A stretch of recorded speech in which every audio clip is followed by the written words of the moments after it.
Merhabalar, ben Doktor Fuat Beşkardeş, psikiyatri uzmanıyım. Bugün Hipokrat TV'de hepimizi derinden etkileyen ve üzen, Kasım ayında özellikle gündemimize oturan ama Aralık'ta da devam eden intihar vakaları ile ilgili intihar konusunda bilgilendirme yapmak istiyorum sizlere. Öncelikle intihar ne demek? İntihar kişinin kendi isteğiyle yaşamına son vermesi eylemine deniyor. Dünyada her 3 saniyede bir kişi intihar girişiminde bulunuyor. Her 40 saniyede bir kişi intihar sebebiyle yaşamını kaybediyor. Türkiye İstatistik Kurumu verilerine göre 2018 yılında 3165 kişi yaşamını intihar sonucu kaybetmiş bulunmakta. 2000'li yılların başında yılda yaklaşık 2000 kişi hayatını intihar sonucu kaybederken 2012'den itibaren bu sayı 3000'lere çıkmış bulunmaktadır. TÜİK'e göre 2002-2018 yılları arası yani 16 yılda toplam yaklaşık 50 bin kişi hayatını kaybetmiştir. Çalışmalara göre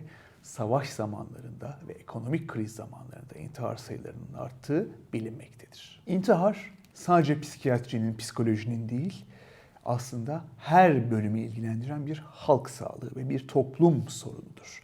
Yani sosyolojik açıdan da değerlendirilmesi gereken bir durumdur. İntihar hemen hemen her toplumda ve her sosyoekonomik grupta görülmektedir. Ölümle sonuçlanan intiharlar erkeklerde daha sık görülürken intihar girişimlerinin kadınlarda daha sık görüldüğünü biliyoruz. İntihar için bazı yaş dönemleri risk grubudur. Ergenler ve yaşlılarda ölümle sonuçlanan intiharlar daha sık görülür.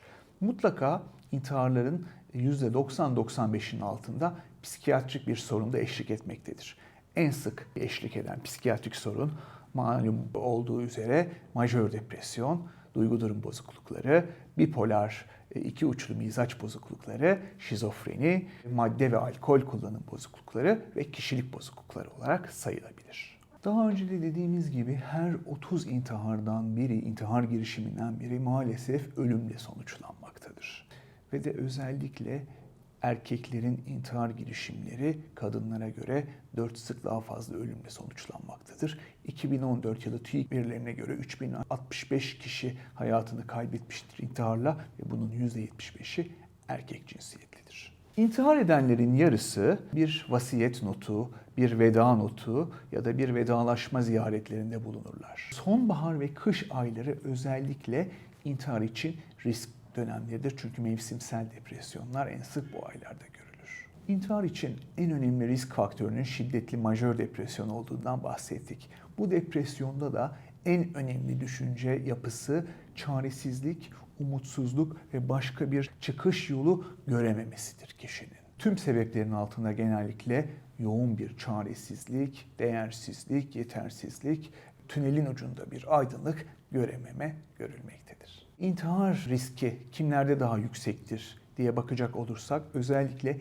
geçmişte herhangi bir intihar teşebbüsü bulunanlarda, şu an için aktif psikiyatrik rahatsızlığı olup psikiyatrik tedavi görenlerde, alkol madde kullanım bozukluğu olanlarda, bazı kişilik bozukluğu türleri olanlarda, son zamanlarda intihar haberlerine, intihar filmlerine daha çok merak salman kişilerde intihar riskinin daha yüksek olduğunu söyleyebiliriz. İntiharlar için en önemli risk faktörünün umutsuzluk olduğunu söylemiştik. Bu umutsuzluğu ve depresyonu şiddetini arttıran bazı durumlar da vardır. Bunlar işsizlik, iş kayıpları, ekonomik güçsüzlük, aile içi şiddet ya da boşanma gibi durumlar, bir yakınınızın kaybı şeklinde olabilir. İntihar haberlerinin medyada sık ve yaygın olarak yer alması da intihar riskini, intihar düşüncesi olanların eyleme geçtiğini kolaylaştırdığı maalesef saptanmaktadır. Türkiye'de bütün olup biten durumu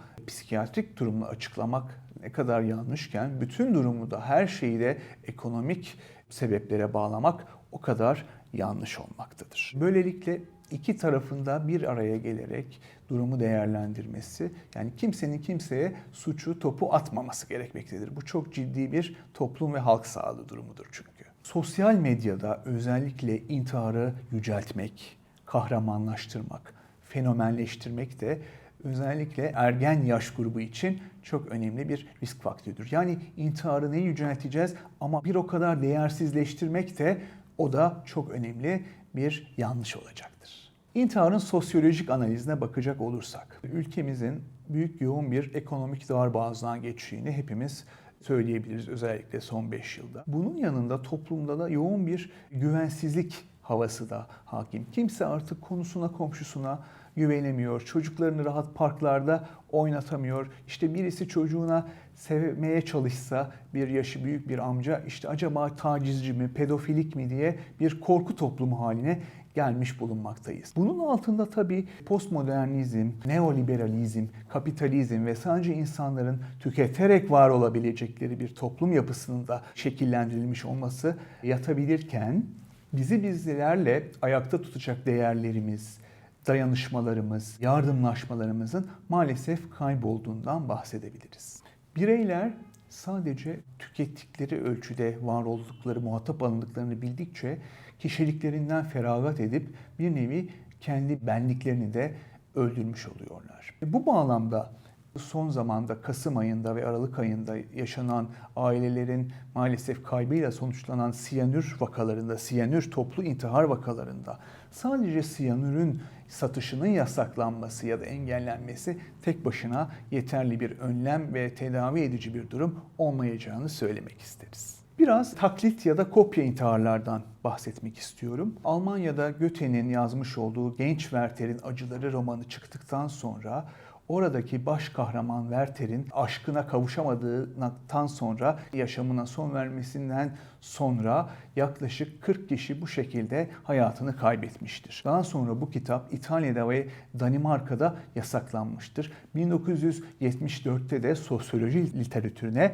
Werther etkisi olarak bir kavram girmiş bulunmaktadır. İntihar ya da toplu ölüm vakalarının diğer kişileri de etkilemesi ve bir mass chain reaction'a yol açmasına biz Werther etkisi diyoruz.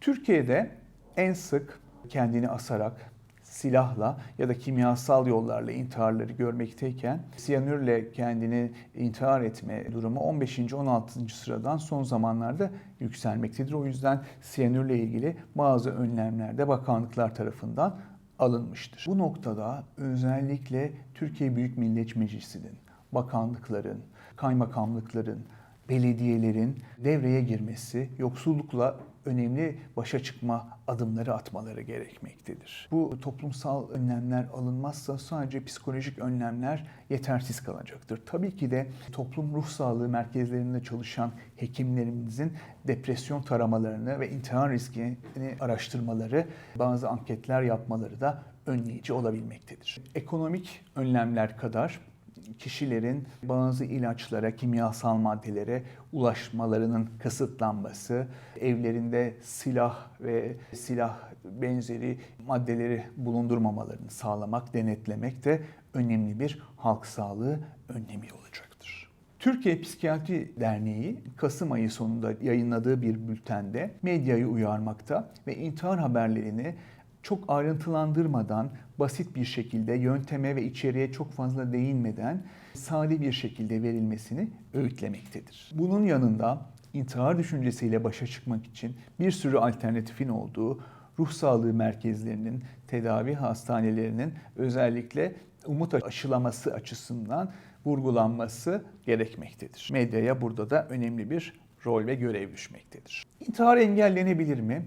Evet, intihar önlenebilir. İntiharın altında yatan psikiyatrik, psikolojik rahatsızlıklar tedavi edilirse %90 oranında başarıyla bu süreç atlatılabilir. Peki birkaç pratik öneri de verelim. Eğer yakınınızda tanıdığınız bir intihar düşüncesi varsa sizin yapmanız gereken o kişiyi sakin, sessiz, yargılamadan, uzlaşıcı bir ses tonuyla dinlemek, ikna etmeye çalışmamak, o güvenli bağı kurduktan sonra da bir ruh sağlığı profesyoneline yönlendirmek olmalıdır. Kişiyi yalnız bırakmamak, evindeki ortam denetlemesi sağlamak, ilaçları, kimyasal maddeleri, silah varsa onları koruyup kollamak ve gözlem altına almak önemlidir. Kişiden bu eylemi en azından belli bir süre gerçekleştirmeyeceğine dair bir söz alıp sözlü kontrat yapmakta bu durumlarda tedaviye başlayana kadar oldukça önemlidir. Kişiye intiharla ilgili düşüncesinin olup olmadığını sormak yanlış değildir. Bir kişiye intiharla ilgili soru sorarak onun intihar düşüncesi tetiklenmez. Bu önemlidir. Kişiyi yalnız bırakmadan onunla sohbetler yapmak ve umut aşılamak tıbbi duruma, tıbbi bir merkeze, birime ulaşana kadar ki en önemli kurtarıcı müdahale olacaktır. Ambulans ve sağlık ekiplerinin de numaralarının bilinmesi ve gerektiğine başvurulması mecrada önemlidir. Bir kişi size intihardan bahsediyorsa, intihar edeceğini söylüyorsa bu kesinlikle sır olmamalıdır, sır değildir ve mutlaka bunun paylaşılacağını da kişinin kendisine söylemeniz gerekmektedir. Bu önemli ve güncel konuyu bugün hep birlikte ele aldık. Sizlere anlayışınız, sabrınız ve dinleyişiniz için çok teşekkür eder. İyi günler dileriz.